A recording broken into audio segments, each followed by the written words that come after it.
Guys, cool. So now we're on. Give me just 1 second to post on Twitter and let people know they can join us. But let me know how the sound is. Ed Riofer, how's the how's the stream going? Cool. So hold on. Give me 1 second. All right. So basically we've got a bunch of really cool tools that's been added that I want to go over at the beginning. Let me check. Okay, let me move this out of the way. So first of all, I want to go over the tree. We still have some problems where we are almost nailing down the kind of cube leaf material. All right, Tad, the mic is a bit too quiet. It's actually all the way. It's actually at its highest setting. I'll just bring it a little closer and speak a little louder. So anyway, let's go in and I'll talk about the leaf and cube material issue that we've been struggling with for some time. And I think Chris has finally figured out the problem. So we now have the correct cube coloring set on the tree. So basically, if a cube has never been picked before, it will be its normal color. Look, so like that. So it should look like this, but on a tree, right? And if a cube has been picked once, then it's going to grow back transparent. So that lets you know, like, hey, there's an instance of this cube already out there. So in this case, I believe, okay, let's just rotate to get rid of that. That button prompt. So in this case, I believe this cube is this one. So if I pick it off the tree, that one should disappear. Right, there we go. Okay, I actually want that to be a lot faster. And see, this cube has never been picked before. So when I pick it off, now it grows back slightly transparent. Now, there is a problem. You can see the part of the cube that's inside the leaf. It's actually being drawn on top of the leaf material instead of behind it. You can see it up there where it's like not. It should be a little bit lighter, but we have this problem where if I pick it off, we change it. So how do I say this? Okay, if you just kind of watch closely, the moment when I pick the cube off the tree, what I do is I lerp the alpha value from 0 to 1 to make it not transparent anymore, to make it not translucent.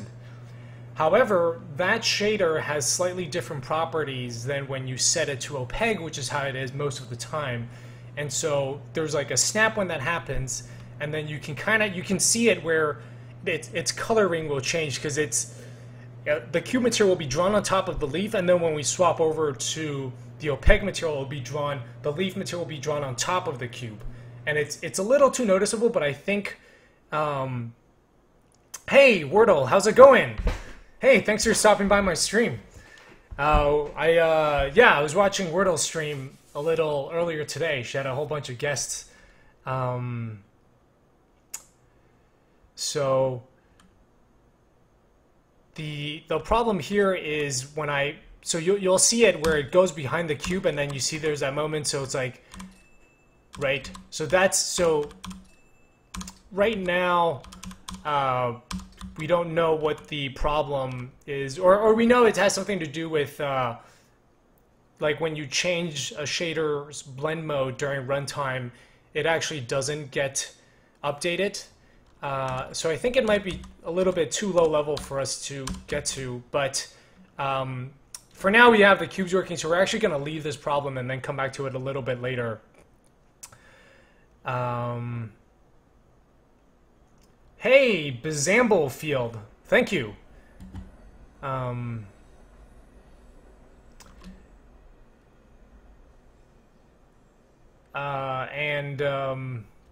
Yeah, I imagine it is super tiring. So the other problem I had was okay, so you see we have it correct. So the inside of the part of the cube that's inside the leaf has a slightly different material than the part of the cube that's outside. So if you pick it up and watch it grow back, so now you can see it's not, the inside of the cube is actually slightly darker, but maybe that's not such a problem. Yeah. There's also, I think, you can see with the red leaves that are actually being drawn on top of the blue one. This one doesn't bother me so much. I actually kind of like the coloration there, but it's fine. One of the things I want to work on is actually a tree generator. The problem is I haven't quite figured out a system for it, because there's actually some pathfinding involved, because basically, for example, that cube up there, I want the player to be able to climb the tree to go get it, so there's sort of this like navigation puzzle that is involved. The problem is it's a very punishing navigation puzzle, because you fall off, you end up having to travel quite a bit to get back up to the tree. So this needs to get properly worked out, and then it's like, okay, well, when I'm here, I guess I can rotate onto this piece, but I'm still, well, no, now I'm just tall enough. So, but I think there needs to be some pathfinding to figure out the right path, or maybe having less bends. Yeah, so these are actually double gravity cubes, so they fall in two directions. So this is a double gravity tree. So if I rotate, oops.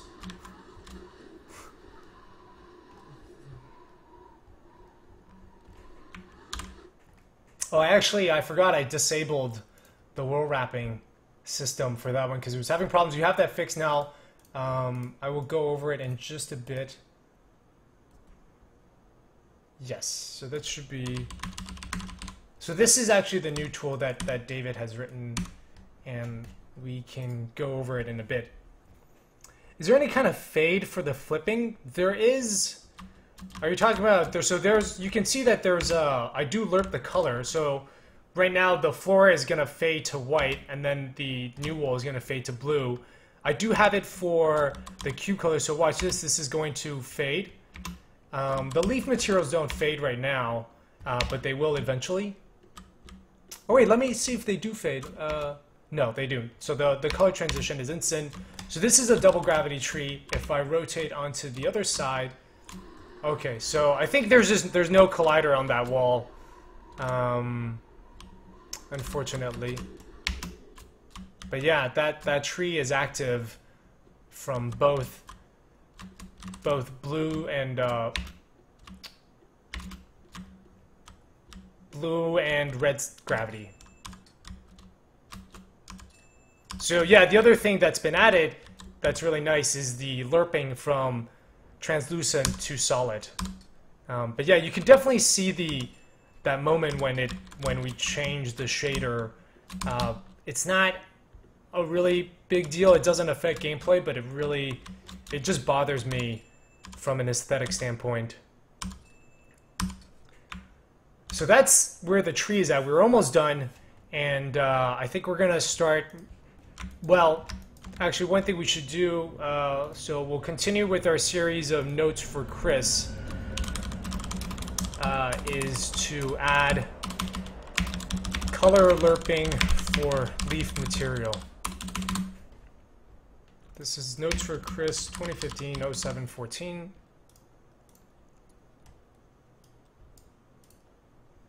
So we've got a whole set of notes for Chris. Okay. So that's where we're at. I'll have Chris on at some point, maybe like 2 or 3 weeks from now, and we can talk a bit more about the tree shader problem. Hopefully that's been solved. It's kind of a really interesting bug that he's uncovered. And then let's go to another world, and I can talk about some of the world wrapping and merging stuff that's been set up. The tree itself doesn't have any fading. Yeah, that's right. It will eventually only use tree pathways indoors. Perhaps no. There needs to be trees outside. Unfortunately, those orange balloons. That's a bug. Hey, Scooby-Doo, how's it going? Yeah, so this game is called Relativity. For now, we are changing the name. But, okay, so this is a really good example of some of the problems that we've been having. So this is this very large level, and I'll let's jump in now, and I can show you. If you remember previously, it was just a whole bunch of grids of this one structure. So this is kind of the base unit.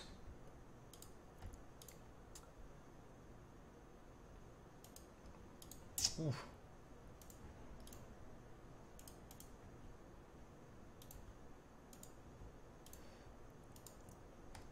Okay, why are there are like so many copies of this thing?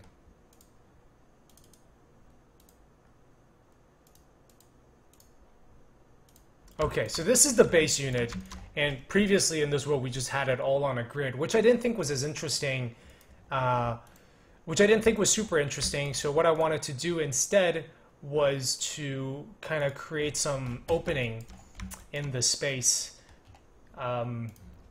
so that there was a sense of mystery. So, because if you just see it all in a grid, it's like, oh, okay, just this is just what it is, and it kind of all looks the same.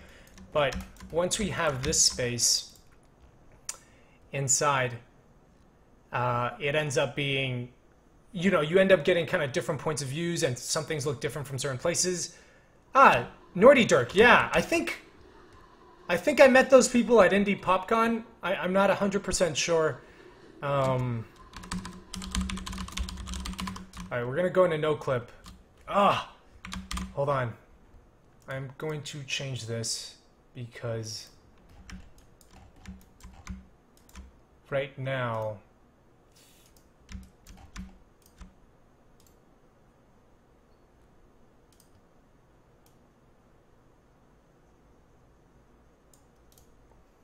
the inside game manager, you can change the speed.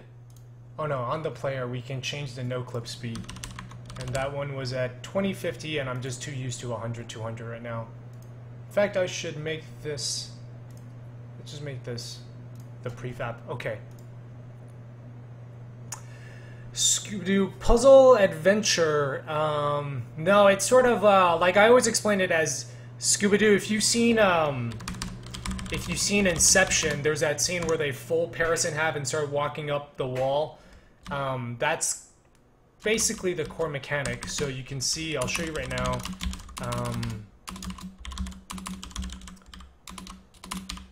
Like, if I'm walking up this surface, I rotate it, and now this is, green is my floor, and I can walk up here. Now this is the floor. And then part of that is actually the world wraps in all sorts of crazy ways. So yeah, this is kind of...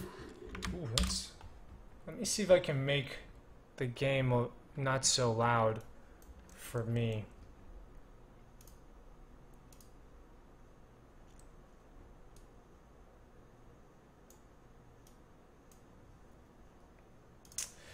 All right. So... yeah, so I really like this gap. It kind of actually reminds me of the trailer from The Last Guardian. They were just in this gigantic space.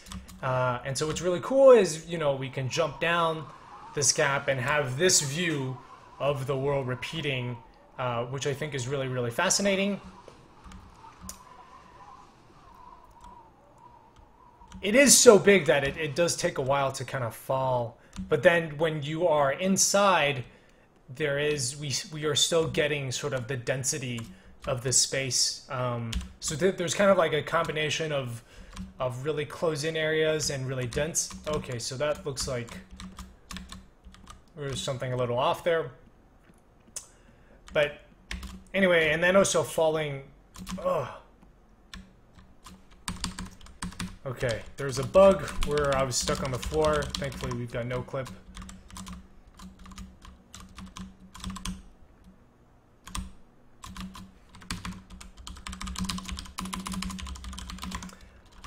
Okay, so, then there's also, when you're falling in another direction, you also get both kind of dense and open areas. So I really like this, but it did cause a lot of problems in the way it was being built.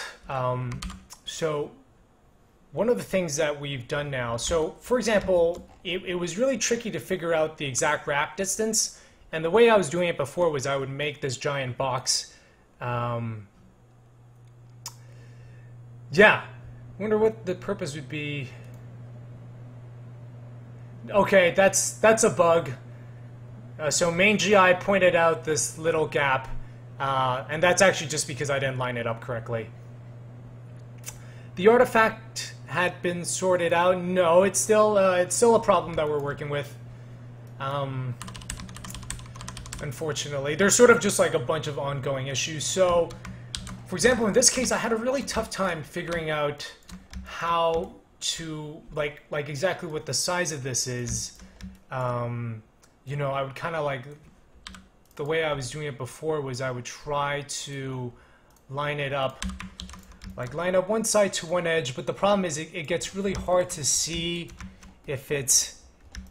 I'm like, okay, no. So you can see now this is actually off by 0.25, right? So I would move this because it's so big, it actually ends up being like, in order to zoom out far enough that I can see this pivot point, I actually can't really see this distance. So it was really problematic, and it was very inaccurate. And I would have to do this with all three sides. Now, one way to do it is to simply only get the measurement for a single unit and then just do the math and figure it out. Right, I could do like...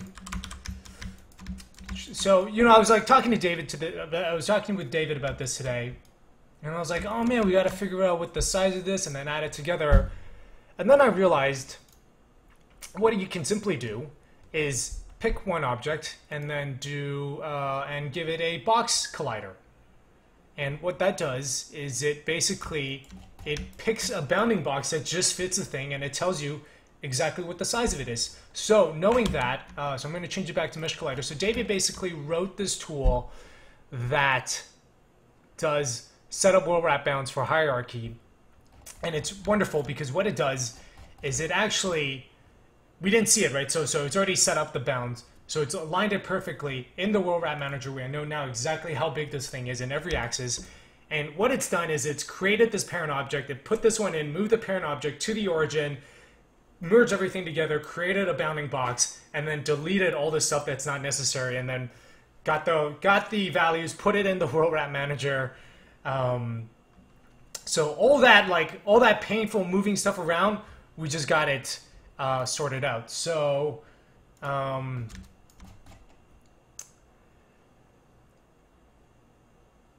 why does it need to be a 4x4x4 wrapping thing? If it's the same object, it can just be 4x1x4.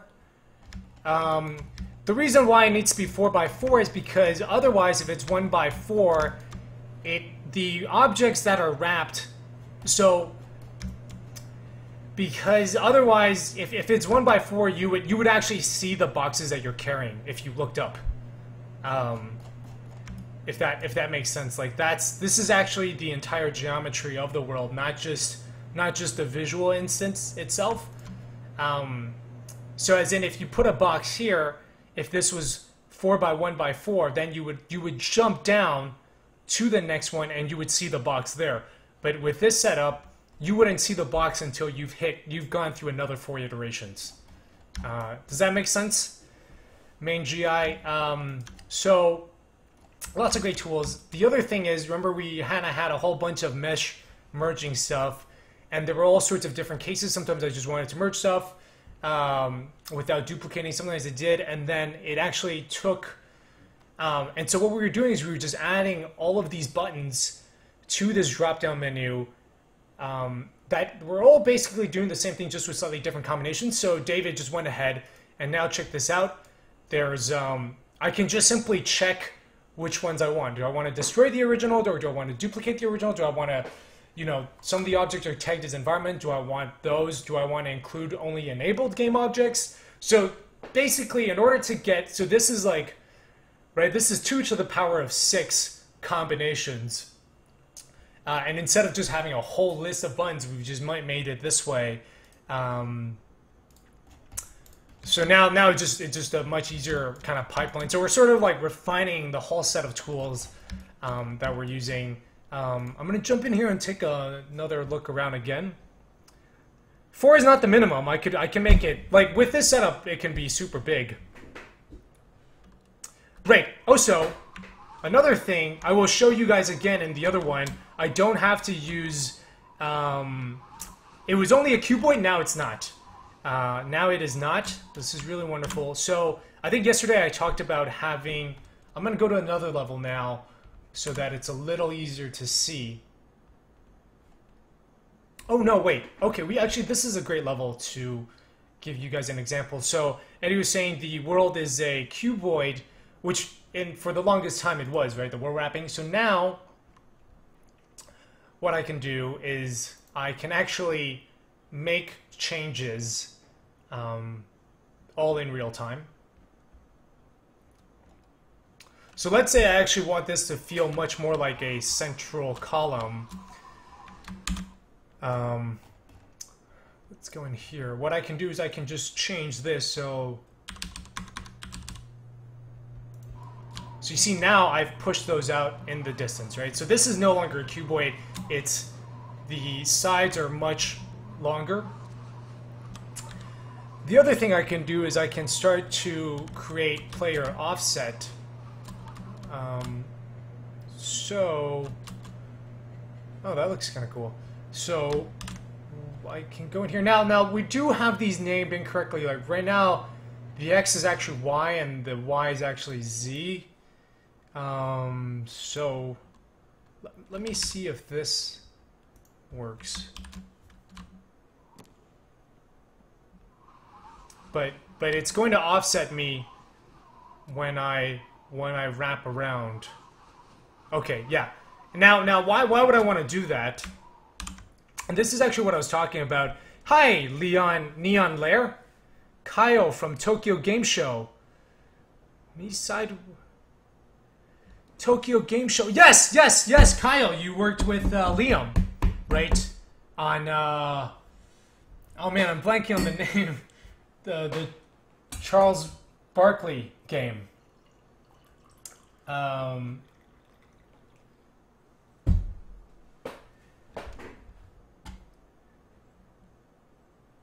Yep, Paul Cutzinger, hello. So now, okay, so what I want to show you, so right, so that's why is that useful? Well, let's go to World 015, because, actually, I want to change this back. So again, you can, oh right, so we changed that during runtime, so it's not a problem. So let's go to World 015. Yeah, the game has come a long way since Tokyo Game Show. I was at Tokyo Game Show in 2014. I was showing the game in the indie game area, and I met Kyle, who works with it's not Tale of Tales. That's the other company. Kyle, do you want to fill us in? It's like a Tale of Games, Game of Tales. It's got Tales in the name, but Kyle is a programmer. He works with Liam. So let's take a look at this level, which was for a long time I was actually living a lie.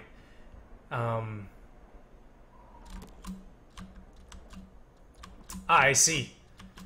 Oh man, so you can see we've really cleaned up the artifacts in this level. This looks really, really clean.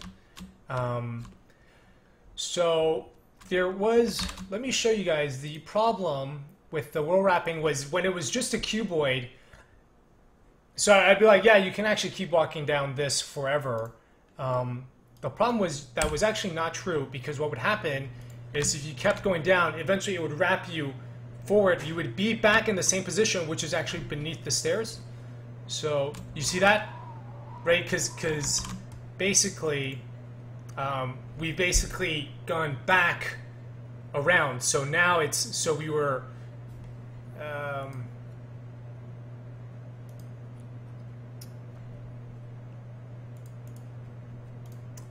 Okay, let me just make a quick image.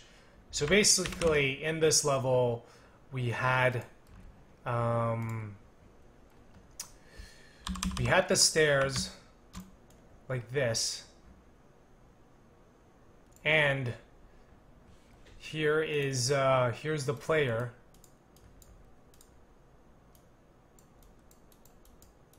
Right. Actually, let's say the player. Oops. Step forward. So let's say the player is here, When the player moves forward, the world actually wraps them back to here. So you end up beneath the series when I actually need you to be here. So that's actually, I don't know what the term is, like what kind of manifold that is, but I think it's basically if you took like donuts and you split them, four-dimensional donuts, and you cut them down the middle and then broke it off and then connected that end with the other end of a donut. So you basically just had this like chain of donuts all with one half connected to the other. So that was a problem. So now people never saw that because they just never walked down far enough. But now I actually have a vertical offset. So again, that's really in the y-axis, but we've right now it's displaying x, which we'll try to change. So now you can see I really can keep walking down this way forever. Which is very exciting. So I am no longer living a lie, and this level is for real. So I think the way this level is going to be designed, so this is way too red, but I'll come back and fix it later. Basically, the idea, I think I would use this as like a transition level, and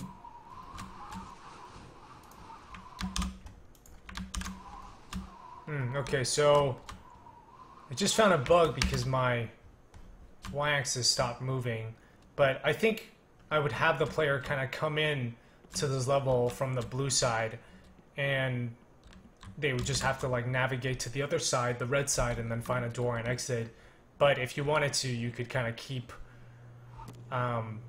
walking down these steps, which now there is no bug. So anyway, so that's a bunch of tools that have made this process really, really helpful with it. Make an infinite loop. I already do have infinite loop. Thank you, Billy653. Really glad you like my glasses. It's like multiple tours connected. It's because like all the colors are adjusted by this thing called Relativity utils, and it really should be it should have been this prefab which has the other color. So if I go into it now, it's not going to be a problem. Hi, Kihelwa 2014.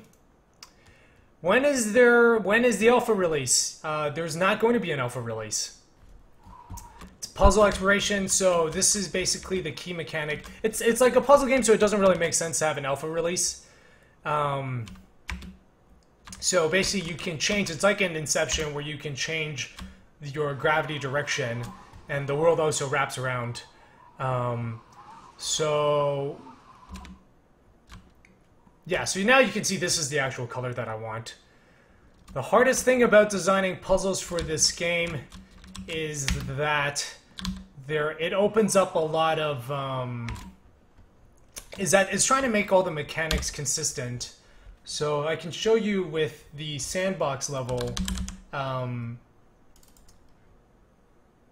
Yes, save that. Hey, Andy James Adams and D7 Samurai. Hello, thanks for coming in.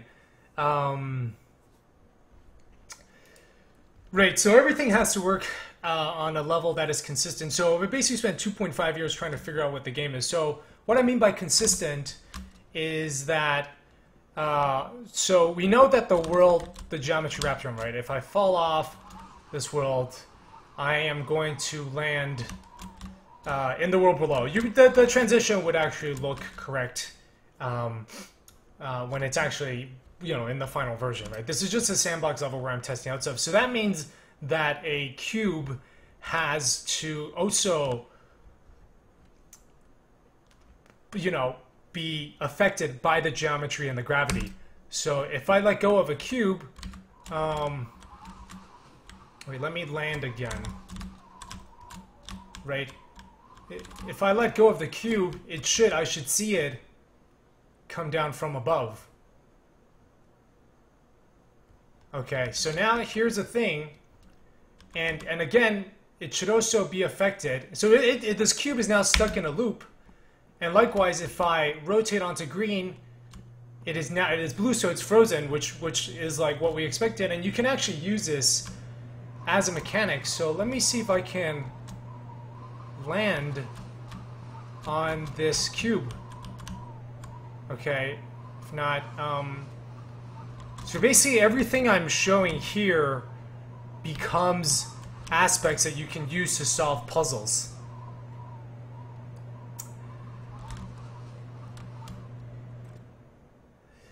Is it like Portal? It has its first person and its puzzle. Like it is Portal where there are very physical puzzles, which I think Antichamber didn't have, right? Because a lot of Antichamber's puzzles didn't have you like flying across the room, and I think this will, where you kind of gotta, you know, maybe you have to carry this box, and I want to get it, like, let's say I want to carry this box to the top of that platform, and there's just no way for me. Well, ignore that it's a double gravity cube, so you can see that that cube is still stuck in the geometry loop, which I really like. And Portal isn't consistent like that, like, because they have load scenes that destroy previous portals. Do I get cases where I think I've designed a really tricky puzzle and someone uses a weird cube method to solve it in a straightforward way that you weren't expecting? All the time. And this is, I've play tested the game with, I think, over 1,000 players at this point. So, you know, if I want to get it above, then I can actually jump down to go up. So remember, I wanted, so now see, I wanted this cube up there, and now I've done it. But I didn't climb up to do it. I jumped down to make that happen. So that's kind of something else that's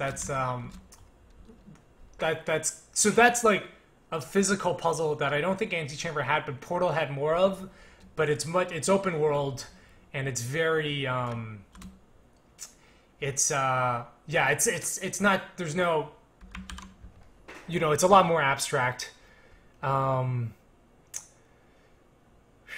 3-node on sequence reverse. Main GI, what are you talking about? Could be interesting to build a bridge with multiple gravity cubes. Yes, Synthoid Commander talks about building a bridge with multiple gravity cubes. So that's exactly the kind of stuff that I want people to be doing. No one's actually tested it in like a super formal way, right? I just have my friends play it. But yeah, there's really no point of me doing QA testing right now, just because I think it's still I know there are a lot of bugs, so I don't want to, like, there's kind of no point to do that, because you're gonna tell me a bunch of stuff that I already know. So let's go back to so I want to kind of go back to the level we were working on before yesterday, the giant tower level.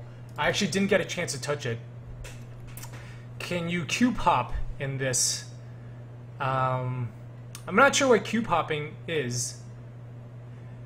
Oh, can I put a hop with it? You can't. There's no jumping, so you can't cube hop. Yes. You are making a puzzle maze platformer in 3D or 4D?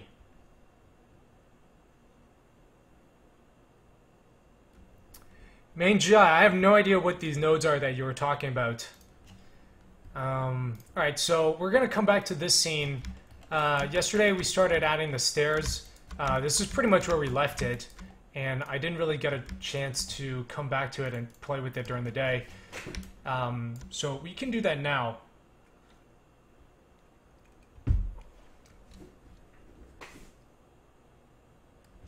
Hey, Billy653, thanks so much.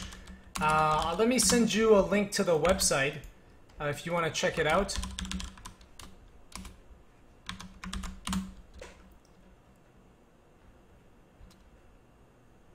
Right, there's no jumping. Okay, so this is going to be a really good example of the kinds of weird stuff I deal with. So basically, after building this all, it turns out that these pillars are 1 unit too tall, because I really want this thing to be lined up here, but right now it's there, so that means I need to go through this and just lower everything.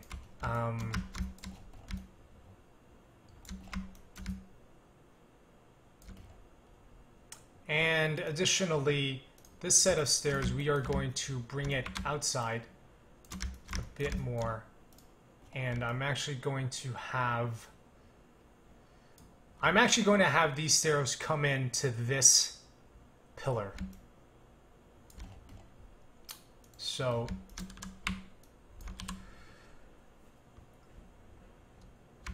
okay, so it's 3D third person. The thing I find, the actually one of the reasons why I chose this as I made this as a first person game was I thought then I wouldn't have to do animation, because with third person I would have to do a lot of character animation, and you also have to deal with camera controls, which I've heard is very tricky. Even in just 2D games alone, I don't think I've ever played a good third person. I don't think I've played a third person game with good cameras before. I actually could not play. I bought Remember Me. I don't know if you guys know that game. It's like a third-person adventure game set in Paris, cyberpunk Paris, and I was like super excited because you don't see like European cyberpunk or cyberpunk in European cities as a setting very often. But that game had the worst third-person camera ever. It was the first time I got motion sickness from third-person camera. They were just like constantly changing. It's one of those like platformer games where you are climbing and then it changes the camera mode, and then when you're walking around it was like way too close to the player. So yeah, I feel like if you're making a third-person puzzle game, there's a lot of tricky challenges like that you have to deal with. This is Unity 5. Yeah, I switched to Unity 5 in January. It's definitely been a big performance improvement. I don't really think there's a reason to use Unity 4 right now. Unless you had built a game and you're almost done, then I would do Unity 4. The problem is, I think... No, never mind. I was going to say that the console porting, you had to be on Unity 3, but I think you can actually be on on Unity 4.3, but I think you can be on 4.6. Talus has a third-person mode, yes. But I never played it that way, though. It was just for jumping. By the way, if any of you are new and are enjoying the stream, make sure to follow. That lets me know people are watching, so you know people are like it, and it just kind of helps the stream grow, which I really appreciate. And yeah, and for those of you that are tuning in, I'm basically designing this giant level. I'll jump into it now and kind of show you guys what it looks like and what I'm trying to do. Basically, with the stairs, we played around with it a bit yesterday, and I really love the way the stairs appear on the outside. Like, to me, walking on the stairs is just such a magical thing. It reminds me a lot of some of my favorite parts in Naissansei, where you're sort of walking through these paths that feel very, very alien. Although in Naissansei they tended not to have very clear direction, like you'd be kind of going down, there wouldn't be this path and you would have to kind of jump down on this side. I don't think I can do that here for a number of reasons. One, in Naissansei, it's pretty easy to, like, in the level I'm speaking of, you just have to go down. And since you're not changing gravity, your down is always the same, but in Relativity, your down constantly changes, so I think that's just really confusing. There's kind of this bug right now where you can fly off the top of the stairs, which I don't like, and I will need to change.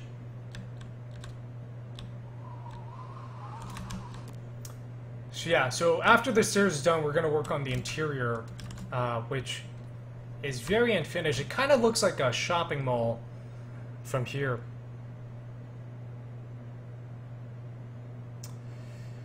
"30 viewers, but no quality option yet." Maybe we had to hit like 35. What are you guys asking me to elaborate? I have not played Kingdom Hearts before. I should check it out though.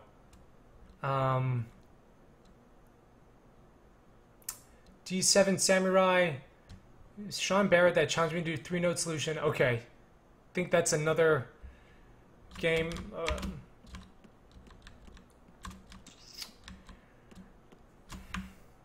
All right, I'm gonna go back to the kind of designing level. At rear fire, I think we'll probably have the quality options soon. There is no health bar because there is no death in my game.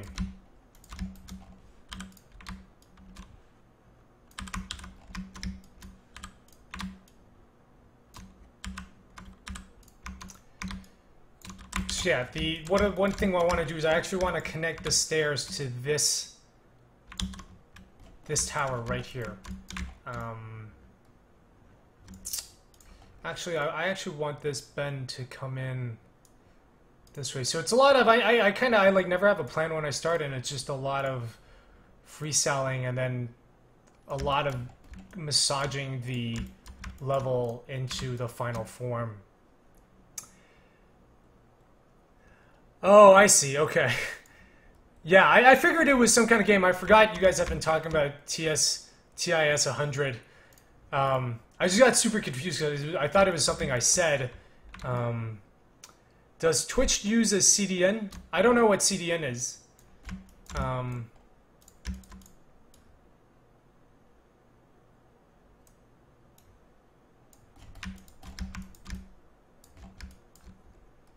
Right, okay, so now you can see that piece is a little bit... Actually, we can probably just get away with having it 4 units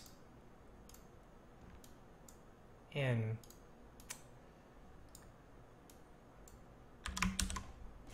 Okay, so now I actually do want this to have a bend. So we're going to move this whole piece out like that. And we'll color this. So I'm using, for those of you who are new, I'm using Unity 5. And this is a plugin called Pro Builder, which is how I basically build all my geometry in the game. The great thing about it is that it's not without its problems, but the devs are super awesome. They provide a lot of support. It's sort of modeled after Hammer, which is the editor for Source, I believe. The problem with Pro Builder is that you don't have your geometry saved somewhere else. So if your Unity project is broken, you sort of lost a lot of your geometry. So one of the things that I'm doing is we're going to have a tool that's going to let us export the geometry out. So should I ever want to port the game to another engine, I have that option available to me. Or at least I can... I mean, it's always, like, the code should be pretty easy to change, but at least I wouldn't have to rebuild everything again. Content distribution network, load balancing. I don't know, yeah. Hey, Overpowered Games, Justin Pierce. Yes, I remember. I remember you. We met at, what's that party? The party at GDC. Venus Patrol. Wild Rumpus. I believe we met at Wild Rumpus. You're working on a really cool game. What's the advantage of using Pro Builder over regular Unity stuff? I will show you. Because... here's the problem with Unity. Okay, this is a Unity cube. Let's say I want to scale it. It scales from the middle. It scales from the middle, so it ends up being like really hard to find. Okay, because like then it's hard to place it. But for example, right? Let's say I want to make a box that's right here. I copy this, I move it over, I can color it, vertex coloring, so I can see the differences, and then I just click this face and drag it. So see, this using this for me is super handy, and I can't do that with Unity cubes. Now, there is a lot of... It also snaps everything to a grid, which is really helpful. So, and you can kind of generate a whole bunch of shapes. You can generate cubes, stairs, prisms, cylinders. I only use cubes and stairs. Sometimes planes. I mean, it's like a very, very solid modeling, and you can do pretty complex stuff. But it's all Unity. So the problem is, if your scene file is corrupted, though, you do lose your geometry. So we are going to make something like, once everything is finalized, to make something to export everything, all the Pro Builder stuff. as a as like a OBJ object. The other thing, so this is the ProBuilder toolbar that I have on the left. Shape, material, vertex coloring, smoothing, merge, mirror, flip normal. You know, if I want to make this a collider, boom, that's a collider. If I want to make this, I just hit C. If I want to make this a trigger, I hit T, that's a trigger. You can set faces as, you know, you can set faces individually. I can hit N, I set it as no draw. That means at runtime it's going to delete the face. Again, there are problems, it's not perfect, but the devs are great. I bought this for $100 2 summers ago, and it is hands down the best $100 I've ever spent. I met one of the devs, Kyle, at GDC. They had a booth in the Unity. They had a kiosk in the Unity booth, and he was showing me some of the new stuff they're working on. Super, super exciting. Yeah, I highly recommend it. I honestly, like, ProBuilder is the first thing I install when I have a new project. If it's in 3D, I honestly cannot imagine working without it.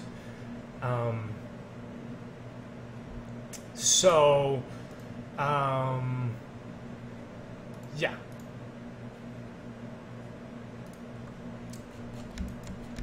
Yeah, so now what I want to do...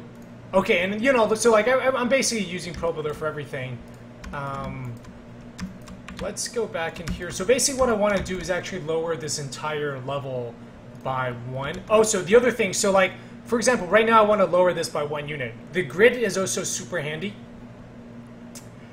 Give me 1 second just to post something.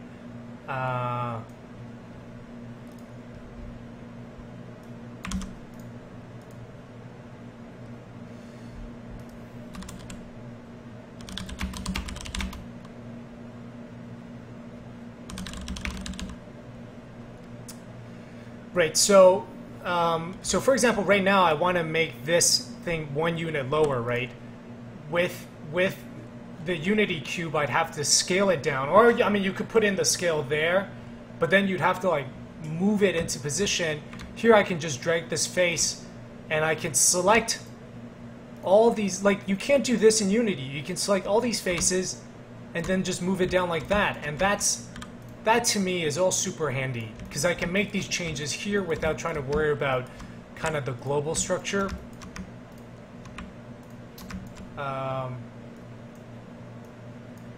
And again, here, this is ProGrids and ProBuilder.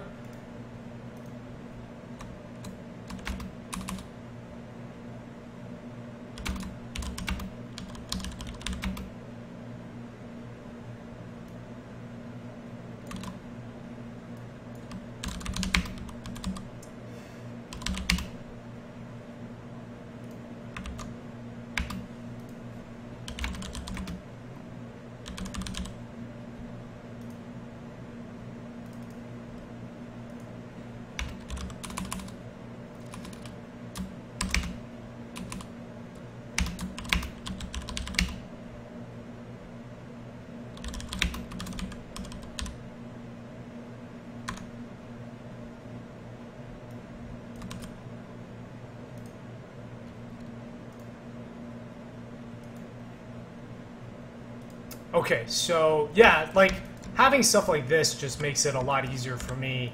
And in fact, I actually had thought about moving to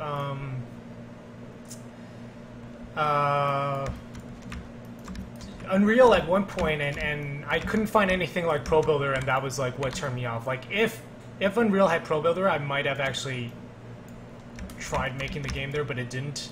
And I was like, there's no way I can make the game without it. So,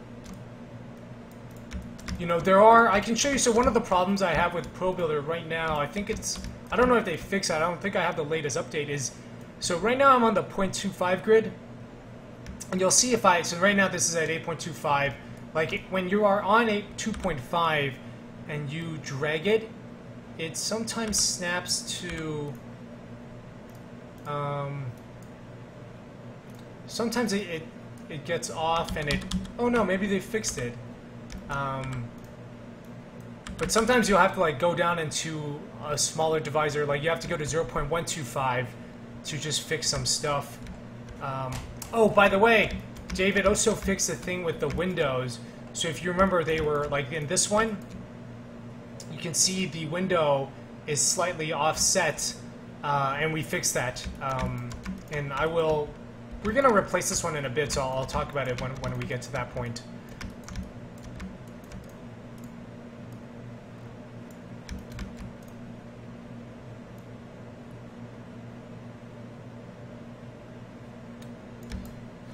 Alright, am I using some sort of snapping? Okay, let me catch up on the stream. While we're up is, yeah, Jet user points students the content, okay. Unity doesn't have any tools like ProBuilder. Unity does have tools, I mean, not default, but ProBuilder is a Unity plugin. I believe it's $100 from the Asset Store, I highly recommend getting it. Talus Principal Editor, oh, I didn't know Talus Principal had a level editor. Am I using some sort of snapping? Yes, I'm using ProGrids, which does the snapping, and then I hold down Control-Shift, which snaps to 1 at a time. So, ProBuilder, I have it at 0.25, and then usually for this I hold Control-Shift, which is the Unity snapping.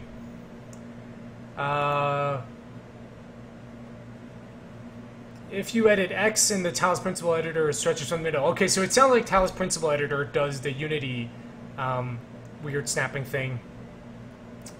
Although, you know, I talked to Crow Team, and they gave the GDC talk about some of their like debug tools, and it made me so jealous of their engine. So, because their core team has basically been together for 20 years, and they built their own engine, and they basically just refined that process for their workflow. Like, if I think about it, you know, you guys have seen all these tools that David and Chris have implemented for me, and how much it has helped the design process. It's like before the Windows used to take an hour, now it takes, you know, now I spend all the time designing, and then it takes like 30 seconds to make, and even with trying to find the boundary stuff, like all these things that just used to take a really long time and did not contribute to the design, all of that now kind of happens almost instantaneous, which is super helpful. And if you imagine, that's all been in the last 2-3 months, and David's been working part-time, and it's like, if you imagine you work with the same team for 20 years, the kind of tools you have, super jealous. Yeah, they have no documentation, probably because they got their own thing. Hey, Nate Flynn, how's it going? By the way, guys, on Friday we will be checking out 2 games. We are going to be checking out Nate Flynn's Haberdashery. That's close to the name. And David Kilmer's Reproduction Man. And they're very different games, both in very different stages of development, but I'm very excited to talk about both of them. Billy653, thank you again for stopping by. Really appreciate it. Shark Vader 2, I am using Unity. Yes, Unity 5. Nothing too much. No, I did not know you had a Talus map, main GI. Yeah, I was basically talking about ProBuilder. Crazy Raz 91, how's it going? Thanks for coming back. Talus GDC talk was great. Yes, I plan on having more of that stuff. The Z-axis, okay. So, right.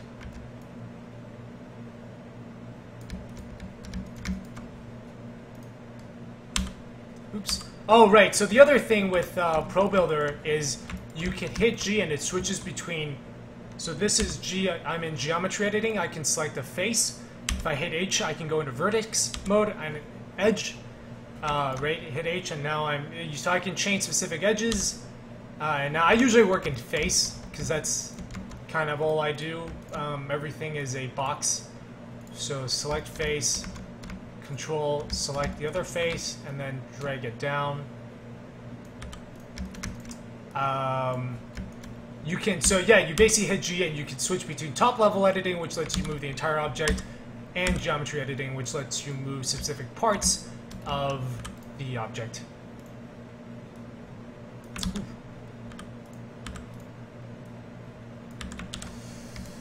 Okay, so we've lowered one corner pillar. And I'm going to go ahead and hit apply so that it affects the other one. So basically, I just have 4 prefabs of the same one so that I only have to make changes to one. So now you can see this is lined up. Problem is the rest of this isn't.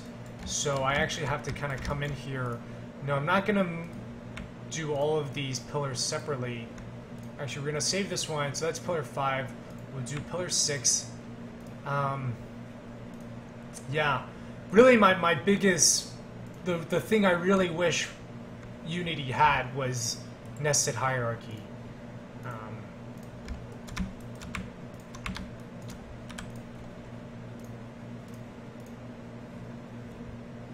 Version 0.06 of Unmatch will be ready for review by Friday. If we have time, maybe we can do Unmatch as well. The problem is it ends up being super late, because I want to give every game, like, time.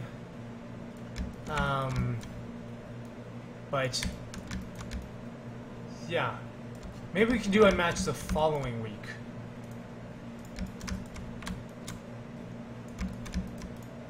Alright, so Pillar 5 is fixed. Can we see absolutely crazy examples of world wrapping? Not right now, because I would, the thing is, I would have to basically build, like, I can do it, but it's not gonna look like anything because the geometry isn't there. You have to design the geometry for world wrapping.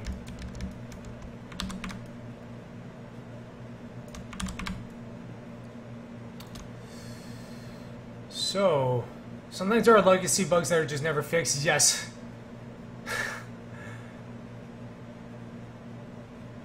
Yeah.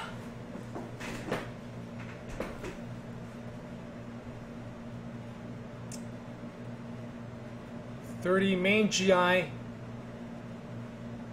Oh, are you talking about the quality thing? Yeah, I don't know why. Maybe, or you know what? Maybe it happens only when there's a certain number of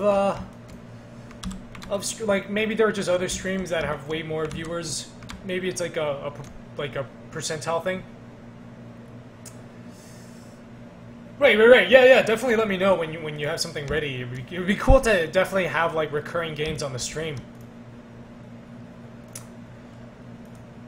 Okay, so I want to go ahead and actually fix this window.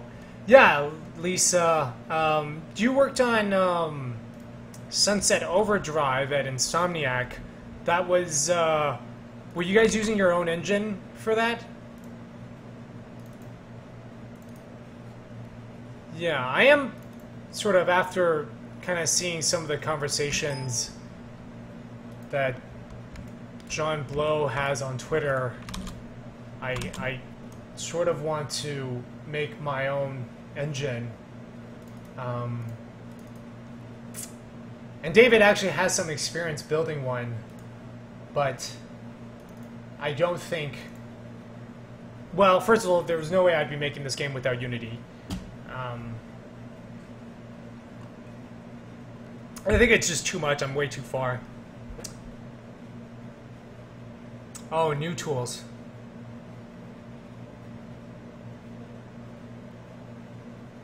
Oh, they only offer these options to partners.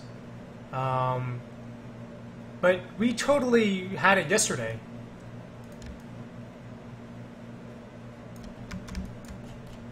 Okay, so yeah. So the other thing I wanted to show you, so with this new window tool, if you guys remember, it always ended up being slightly offset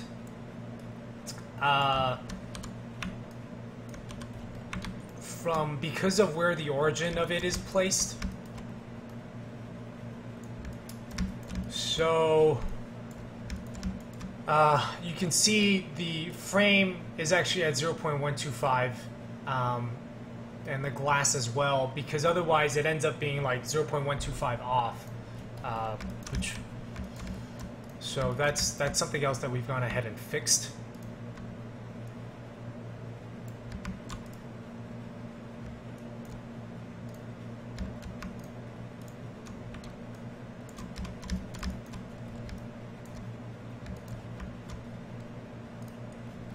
Corner pillar, let's hit apply on that.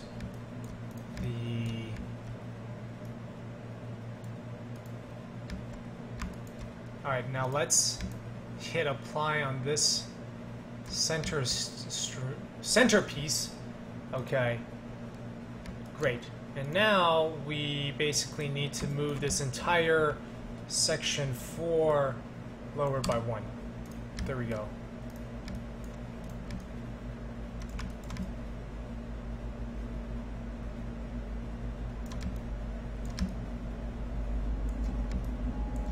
Ah, whoops. This is, okay, there we go. Now, the one thing that is bothering me is that I know this piece, this is now one, these are supposed to be the same, but now I know this unit is 1 unit shorter.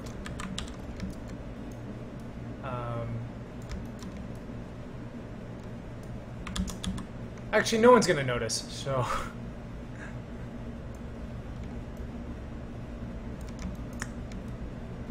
No, it's gonna bother me. So this is 51, and this is 51. So I'm gonna go ahead and fix it.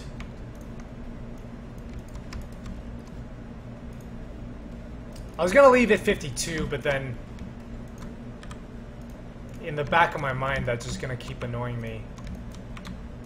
So rather just fix it now, and then we can forget about it. Oh shit, I think I need a... No, that's all fixed. Hey, Gaming Monkey 11, how's it going? And Pokemon 147, hello. Key Helwa 2014 asks what happened. I keep saying R. Yes.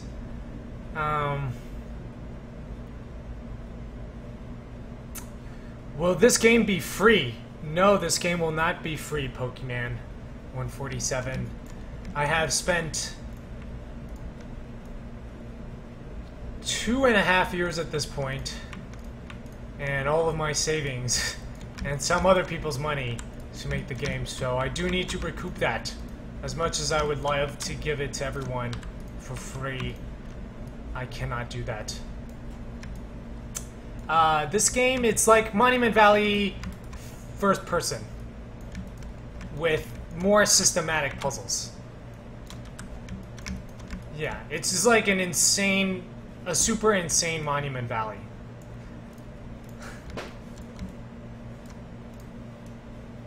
Is how I like to describe it.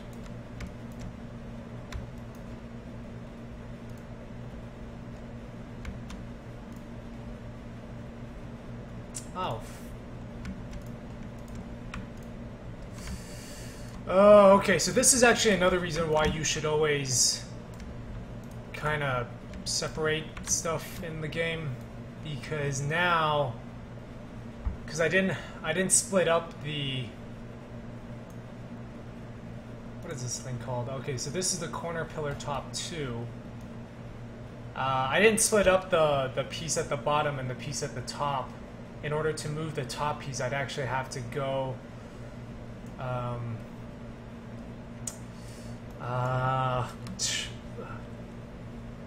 upper area with columns. I would have to actually like click on everything and move it, so I should just go ahead and move them now. Oh no, you know what? I can actually, here's an idea, which is just to make the pillar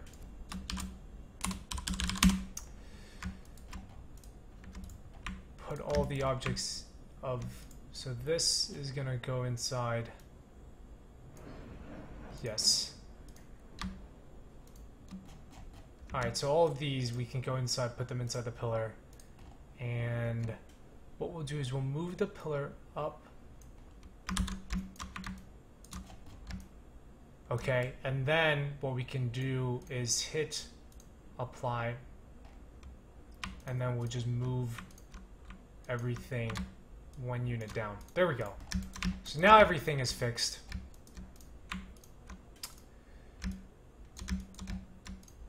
Again, let's hit apply on this to bring this green piece down. Ah, okay, I also forgot to put the window as part of this object. So this is centerpiece 0, 3 centerpiece 3. Let's bring the window in. Okay, now let's hit apply and we'll see it on every side.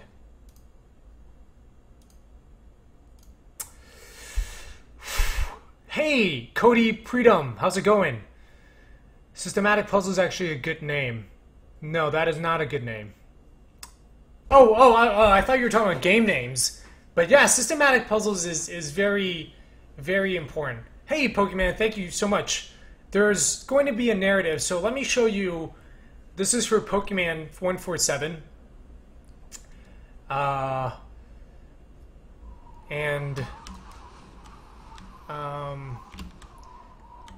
Okay, so yeah, now you can see, I don't know if you guys saw when I fell, there was like a bit of a jump.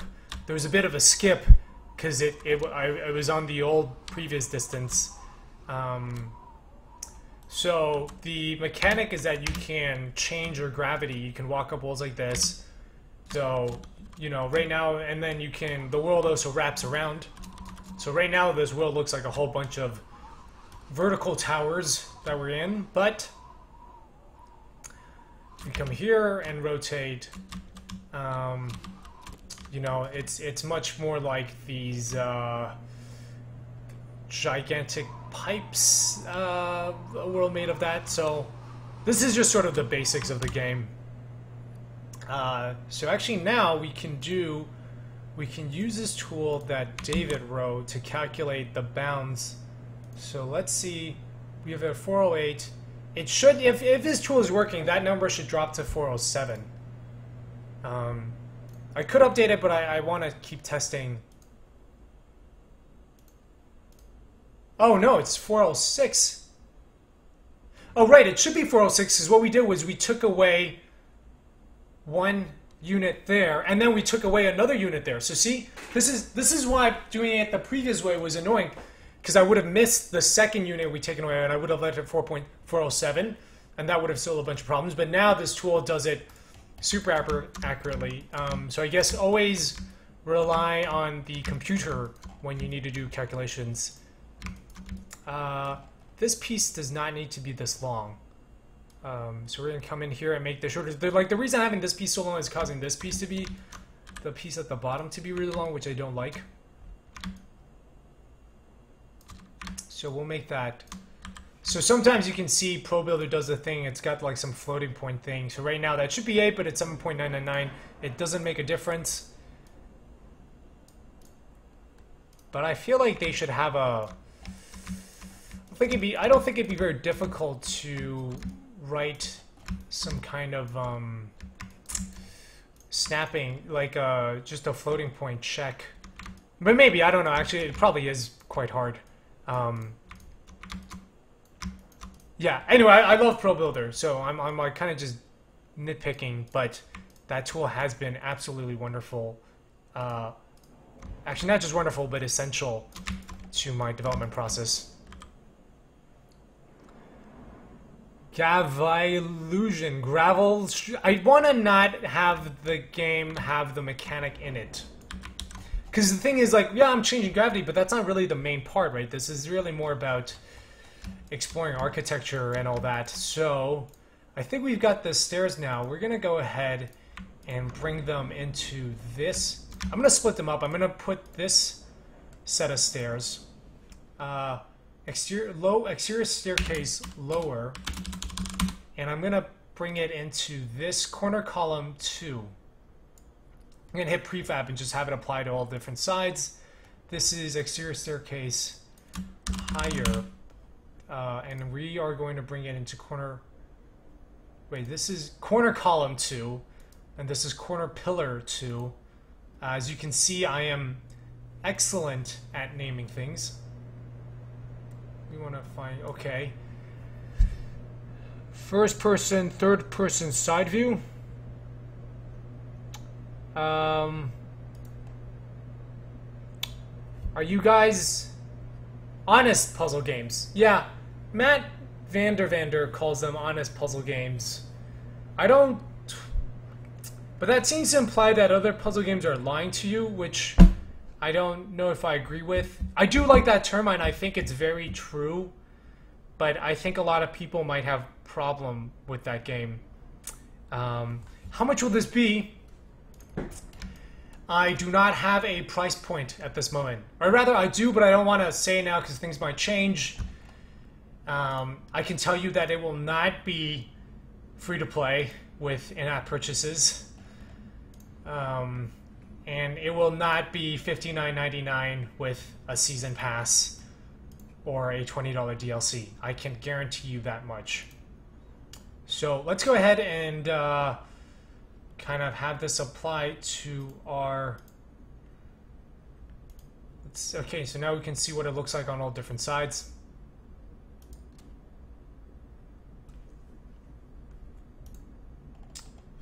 Ooh.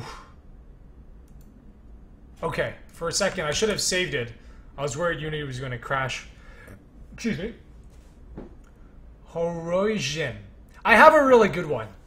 I will write those down though. Well, honest means that you are letting the... I think systematic is much more correct though, because you're letting the system speak for themselves. You're not interfering. You're letting the mechanics and the rules dictate the puzzles, as opposed to you, the designer, trying to force something in. Like, I feel like if I gave someone the rule set and the basic mechanics of Relativity, you would also come up with the same puzzles, because that's what's going on. Yeah, arbitrary solutions. So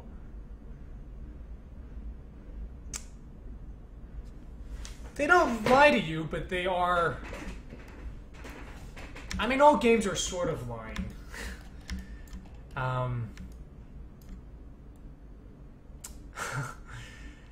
Hey, Hanford Lamore, how's it going?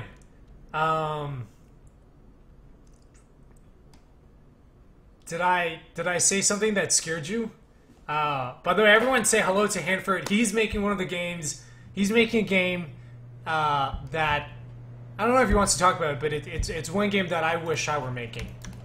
If I weren't making this, I would want to work on Hanford's game. What is an example of the non-honest puzzle game, then? I think a lot of point-and-click puzzles are non-honest. I think the Taos Principle is more on the honest side.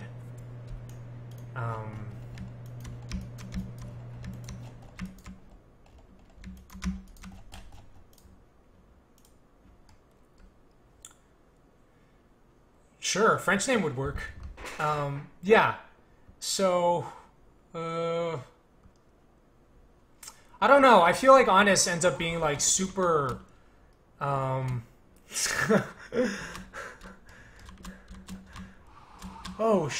I see. So see, check this out. We ended up, we forgot the rendering order, and now everything is super close together, which actually, this looks really neat. This looks like this feels like a city.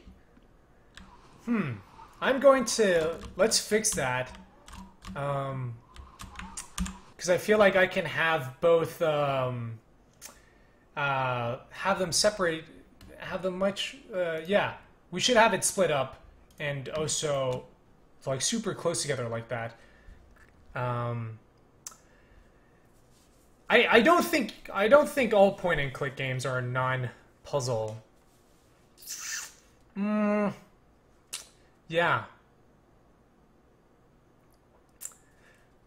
Cool. Hanford, I saw your name on the viewer list earlier, and I guess I'm disappointed to learn you weren't actually watching. I was just talking to your empty living room. Do I have a powerful CPU, GPU? I am running. I have an AMD. It's like 2 years old CPU, and I'm on a 870. But we try to. The PS4 is really the standard that we're aiming for. I haven't tested this level on the PS4 yet. Alright, so now actually I can show you guys the tool that David wrote. Which, if you've been watching the previous stream, you'll know it wasn't like super bad, but it was a little bit tedious. So now, what do I want to do? I want to duplicate the original. I want to require environment tag. I want to only include enabled game objects. Yes. Disable new combined objects and add wrappable object draw. So let's hit combine mesh. There we go. So you remember I used to have to like go through all that and then disable all these little things, and now it's been done. Oh, no, wait, David still hasn't fixed the... So the problem right now is that... Okay, never mind. We still... Did he push? Okay, I don't think David fixed that yet. Oh, there's also a hotkey, so Control-Shift-M brings this up. So right now, I actually don't want the... So you can see the script was added to the combine object. I actually don't want that there. I actually want it on this object. So, but let's try that. Yeah, so that's the tool that I want to show you. And in Hanford, I actually want to show you, I don't know if you saw the Windows stuff, but basically, you know, I can design everything on a grid. Let me show you with this.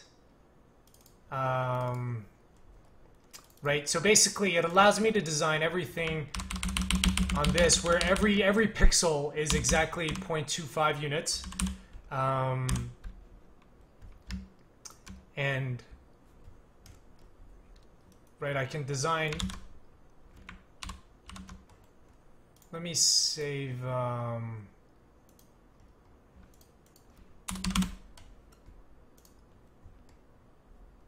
So hold on, let me rotate this 90 degrees clockwise.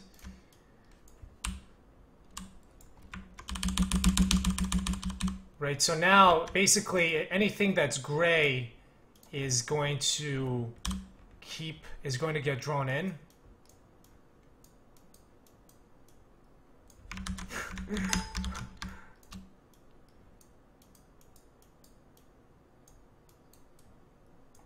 Wow, I cannot write. And anything that's black is going to get cut out. Everything that's white is going to be window glass. Actually, I've never done any weird shape like this, so maybe this would kind of be interesting.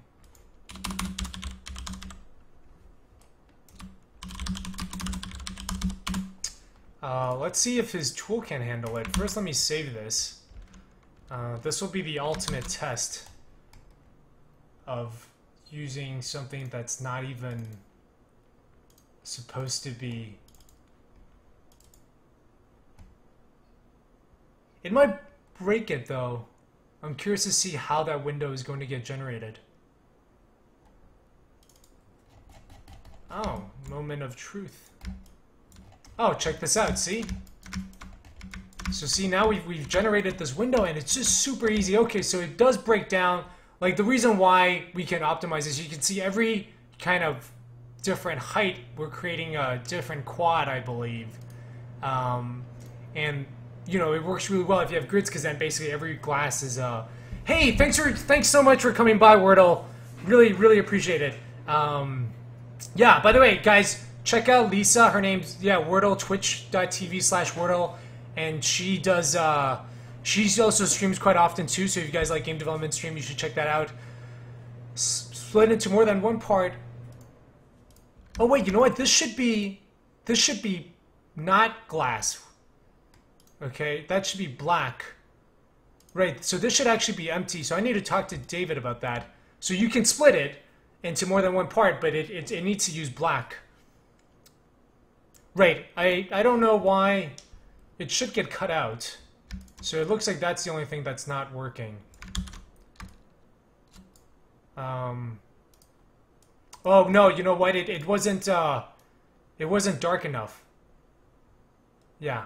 Let's see this now. You know what? The other really nice thing is that it generates it automatically as a prefab. Yeah, that wasn't black, so I think that was the problem.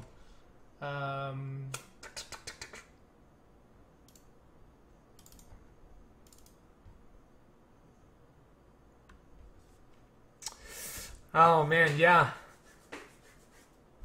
Right, so you see what it does is actually destroys the previous one, which is super nice. And then it replaces this. So, yeah, actually, you see that? You see that the black part has actually been cut out now. So, yeah.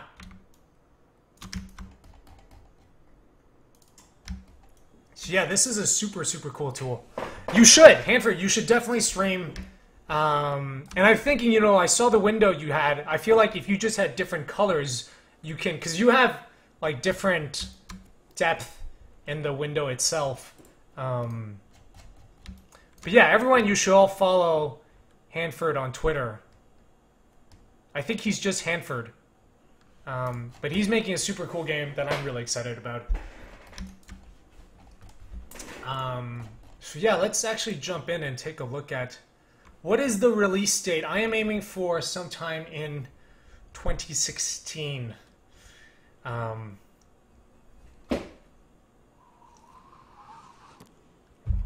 see. So yeah, actually, I kind of would love to hear what you guys think of this. I love this super dense repetition. I like this a lot. This gap. You know, this would make for like a really cool puzzle. It's actually not really a puzzle because, like, let's say I want to get a box to the other side, and you can't do it here. Then it's like you can pick up a box and then place it and then go to it. But of course, it's like, well, you could also just fall down and do it. So I'm not sure how much I like it, but this feels like a metropolis of some sort. This feels very much like Naissance.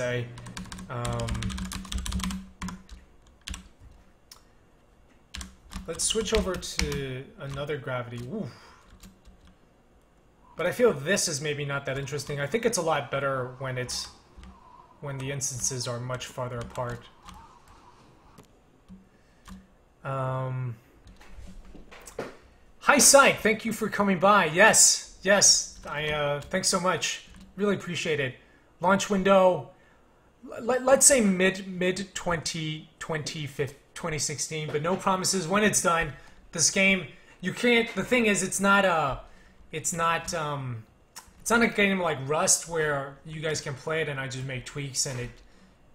Yeah. Oh man, that looks awesome. Right? It's like this game has to come out and it has to be right. Like when you play it, it all needs to work. Otherwise, yeah. Otherwise, everyone's going to complain. This looks insane. I think I want to build another level though for this to take advantage, because that's this thing sometimes, like I'm like kind of in love with the way we had it. Right, let's I can show you the way.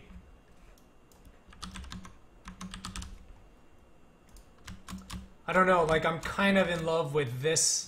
Like this is a totally different feel. And I sort of really like it looking like this. But that does give me the idea of maybe the next one can be much tighter like that. Please just put in stream also quit P4. I am. This game is going to come out on PC as well. Yeah, the stair looks super awesome. What is the meaning of launch window? Just kind of roughly. That's it? Kihalwa talked to 2014, asked if it's... Are you guys saying, is this cell shaded? It is not. There's just no textures. Yeah. So, I think... Yeah, it's coming to PlayStation 4 and PC.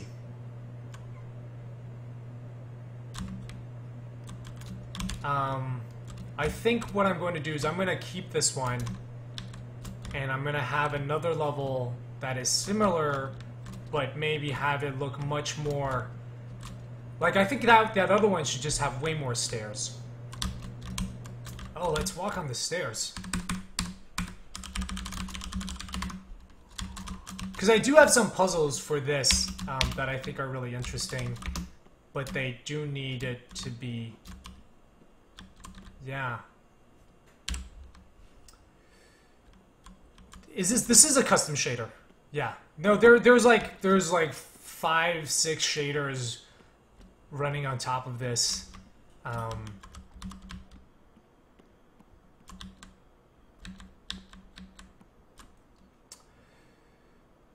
Is it coming to Steam? Yes, yes, of course it will be on Steam. I haven't really looked into it. Like, I'm not super worried about it. I know the reason why I'm sort of making PS4 my priority during development is just that I talked to some, when I was, like a few months ago, I talked to I visited this game studio here in Chicago and just asked them for some advice about moving forward with development. And one thing they told me is you should always develop for your hardest console.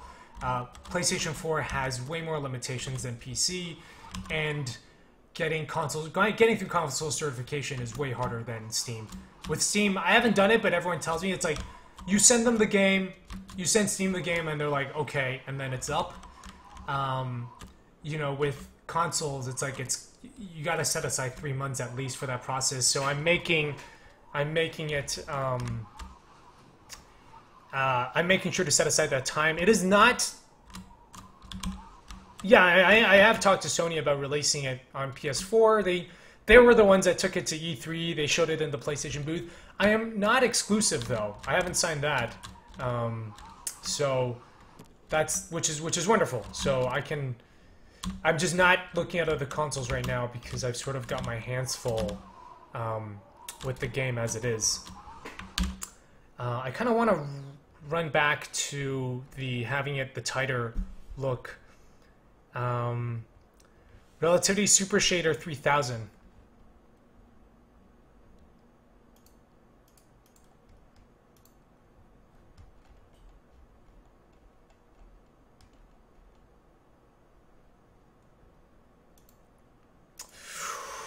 Ooh, this is taking forever to load, though.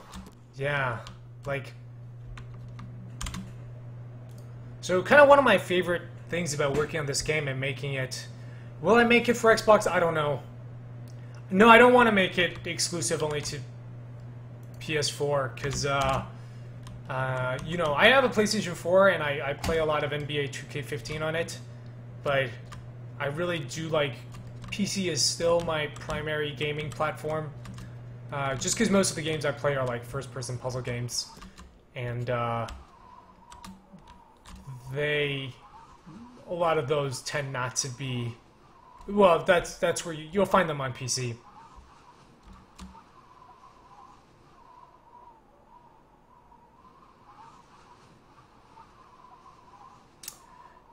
Crazy Raz 91 says, you say you hate that you need to spend more money to just P3 to play console games? I'm not sure what you said.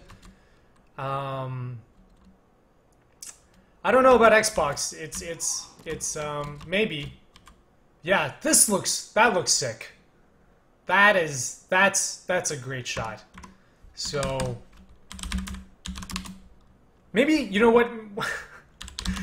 I was thinking maybe I would just have like 2 levels and they would both be the same tower, and I just have one like super close and another really far away. That's kind of cheating, though.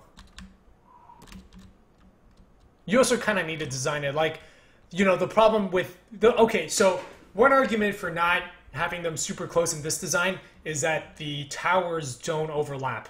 So you don't have like if you walk around these series, you're always still on the same tower.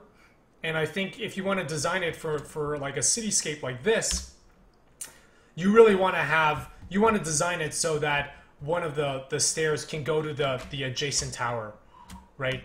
Which I think is a lot more interesting. You want to have like little bridges that connect parts of it. But I am super cool. Like this was totally discovered by accident, and it looks so good. I just hope it runs on the PS4. I think we can do it. We still have like a lot of optimization to do. I also love, oh man, I can't wait until I start adding tunnels. Right? Imagine like going inside, doing stuff, dun dun dun, rotating, coming back out, the other side, and it just looks almost completely, it looks like a completely different world. This reminds me of of what's it called? That movie, The Fifth Dimension. You know, there's that scene when she, I forget the character's name, the girl with the orange hair, when she escapes and you see her outside and you see the entire city for the first time, and there's like the cops getting McDonald's. That's always been one of my favorite like world building moments in movies. Yeah, I love the world building in Fifth Dimension. I feel like this kind of reminds me of that. Like you look down and it's like, you know, this is actually something else that I really love from Naissansei, which is all these times that force you to walk along the edge. Fifth Element, Lilo. Yeah. Oh, yeah, he riffed off Blade Runner, but it's more like he did like a happy Blade Runner, like a comic, like a much more colorful one. Right at that one level that you played over and over. Oh, you're talking about with the little, where you jump on top of the little objects? Reprise level. Yeah, I think, no, the thing, I don't want to do the full reprise because I do want the stairs connecting, bone-crushing hard landing from Quake when you fall. Yeah, we're so ingrained. That's so like the death, falling from death. I have not played Sly Cooper. No fall damage, yes. Out of curiosity, was Antichamber inspiration for the visual style? Yeah, like, I know I get a ton of comparisons. And it was not so much the visual style with Antichamber, right? Because Antichamber doesn't have stuff like this. It's the edge detection. It's more that I don't have curves, and Antichamber didn't have curves. The Antichamber, really, the main inspiration from Antichamber is the pacing. The puzzle design pacing from the beginning. Like, I studied Antichamber a lot and talked to Alex Beers a lot about getting that pacing right. That's all. That's from Antichamber. I really think the visuals are much more from, like, architectural drawings. Piranesi, he is in Nazi. Yes. So this guy, Giovanni Piranesi, like, he's really the major inspiration for the art style. And like this level, like, so take a look at this, and like what we've got now, like this feels like a Piranesi drawing, right? This looks, I think this looks really cool. So, oh, that's kind of cool, that because you see all the stairs are in that same area, and it looks like a totally different level.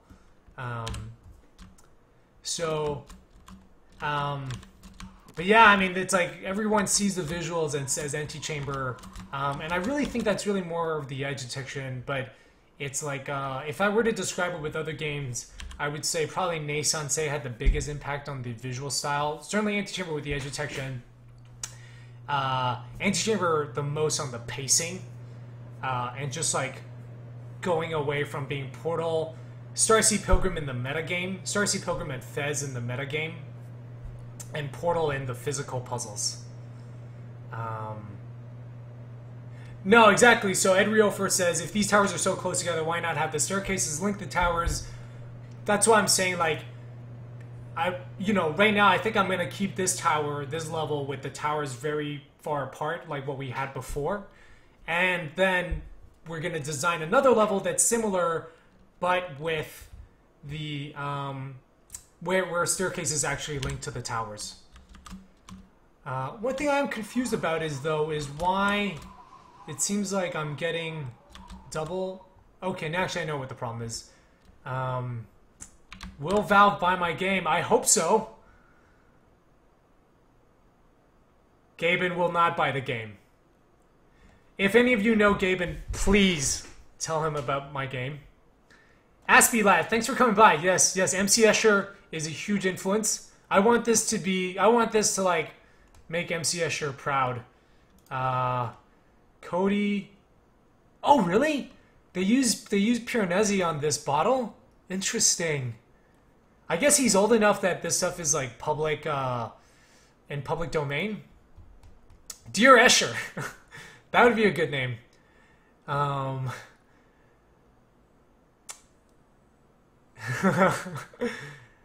see Aspie Lad, you are a big fan of Escher. You are amongst friends here. Looks like Mirror's Edge. Um,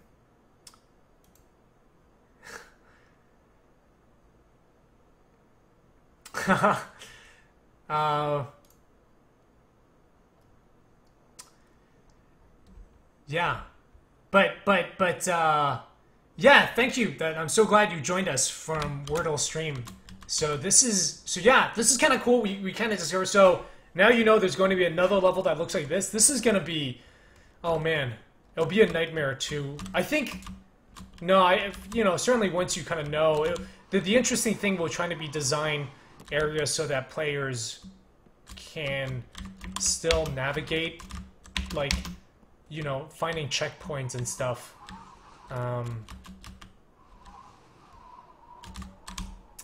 But actually, you know what? I think now would be a good time. I think so. It's like it's 10 o'clock here for me. It's almost done. What I'd like to do is I want to show you guys how I make the GIFs, because I get that question a ton, and I've explained it a few times. But I'm just gonna go ahead and show you guys, and now I can show people this. Frog Bin, how's it going? If you knew Gabe, no, you should tell him to make this. I want this game to come out before Portal 3 comes out. So Swords with Friends. Okay, so I'm going to show you guys a GIF. So what I do here is I use Fraps, which is a wonderful piece of software. You should get it. It's $37 from the Fraps store. So now you see I've got Fraps going, and what I do is I kind of jump down and I let this fall happen. So let's try to pick like an interesting area to fall through. All right, let's go with this. Right, you hit F9 and you start recording. All right, so what I like to do is I like to let it run through one loop. Sorry about the flickering. I don't know why that happened. So I've let it run through about one loop. Gonna turn off Fraps because I think that was actually what was causing the problem. I open up Photoshop and import video frames to layers. Now this workflow actually might change later on because one of the tools I'm using has been moved to legacy tools inside Photoshop. No, not GIFs. In Fraps folder, movie, we go to the one we just made. And I do selector range only. I limit to every 2 frames. So let's pick here. So I want to try to get one cycle down, right? So I think this is all right, let's go a little past it just to be safe. Will I implement an automatic GIF creator like Infinifactory? Infinifactory is an automatic GIF creator. If that is the case, then I should do it. No, okay. To be fair, the screen flashing, I did not see that. That was only in the stream. I saw it on the other monitor, but it actually wasn't flashing for me. And normally I wouldn't have Fraps on during the stream because I use Open Broadcast, and that does save it for me. So what I do is I cut out all the other kind of the UI stuff. And then it's a matter of matching up where I kind of get back to. So it was like, okay, I think it was here, right? So let's run back 79. Okay, so it's like 7980. No, so 80 is the one. No, okay, so is it 81? So there's kind of a bit of. The problem is I don't know if I would be able to do the loop GIF. Maybe, you know what, we could probably time it. So it seems like 81 is the one I want to cut from. Like, I would probably have to time it here. We'd set out the timing for each level. I mean, that is if you wanted to make a looping GIF. So we set out the timing for each level and then let players generate it. Because I think that sounds really awesome. I mean, I know people are big fans of the GIFs that I put out. And there's this guy, There's like actually like this like whole GIF artist community on Tumblr. It's super cool. I was getting into it for a while, and I think they would really love this game. So I should make that. Yes, I will put GIF. I'm gonna. You know what? I will have David check a look at that. Take a look at that. I've used a bunch of other things, but the problem is they don't give me as much control over the GIF that I want. So save for web, right? So this is currently in legacy right now, and I'm guessing Adobe is going to put out another tool that replaces this that is better, which will have the same functionalities, hopefully, because otherwise, oh, you know what? I forgot I should have resized it before I did this. So usually I set it to 500, because like this lets me choose the number of frames that I want to come in and how much of it I want to skip, etc., etc. So watch. Okay, this is where a lot of this kind of stuff happens. You have to know, so right now I've got it at 4.227 megabytes. For Twitter, you want to bring it down below 3, usually like 2.8.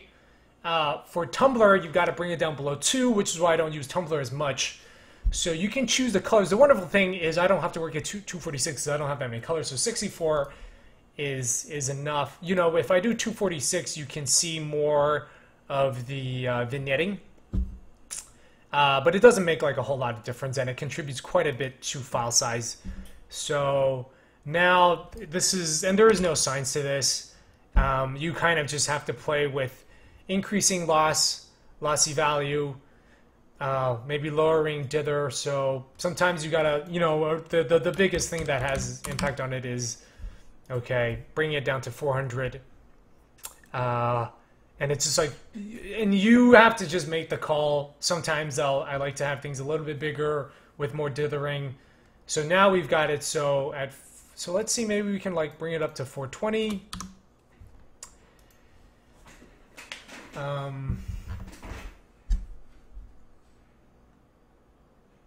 So yeah, this is how I use it.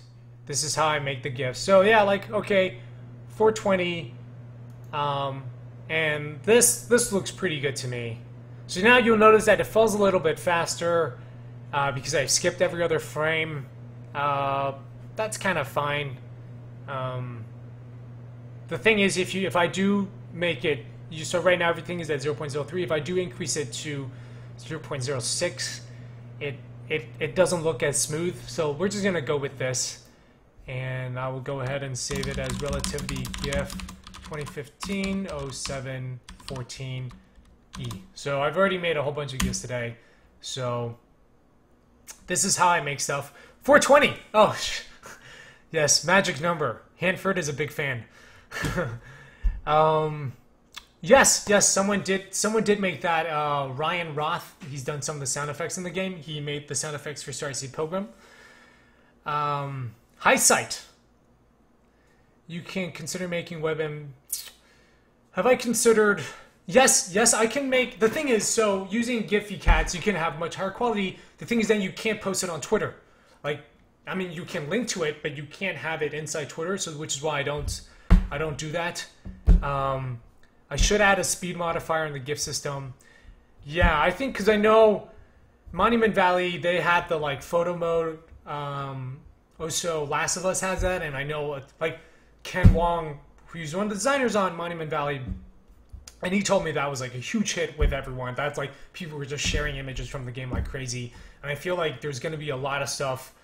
There's going to be a lot of visuals in this game that people want to share with their friends. So yes, GIF creator, I am going to do that.